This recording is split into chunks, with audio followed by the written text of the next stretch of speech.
Gracias a este convenio que acabamos de firmar, vamos a sumar nuestros esfuerzos y nuestros recursos para reforzar la protección de las víctimas de delitos o de infracciones penales. Con este convenio, los fiscales madrileños se incorporan al servicio de asistencia integral a las víctimas que ya se presta en la red regional de oficinas judiciales de la Comunidad de Madrid y también en el servicio de atención a las víctimas que está adscrito al decanato de los juzgados de Madrid capital.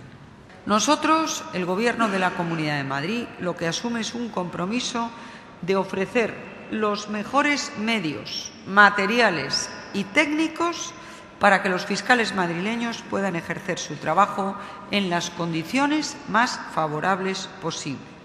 El objetivo es evitar la impunidad de los maltratadores.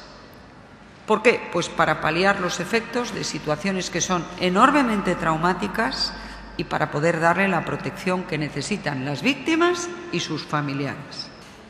El Gobierno de la Comunidad de Madrid, que desde que yo me hice cargo de la presidencia adoptó como primer acuerdo del Consejo de Gobierno la creación del Observatorio contra la Violencia de Género, está decidido a combatir por todos los medios a nuestro alcance este tremendo fallo de nuestra sociedad, que es la violencia contra las mujeres por el hecho de ser mujeres. De dos maneras: tolerancia cero al maltratador y apoyo total a las víctimas. Y por eso, porque estamos decididos a combatirlo con todos los medios a nuestro alcance, queremos dar a las víctimas toda la ayuda y toda la solidaridad que precisen y queremos garantizar que los agresores no van a quedar impunes, que van a ser perseguidos y castigados con arreglo a la ley. Muy feliz año 2010, que como alguien dijo, que el año 2010 sea un año 10 para todos.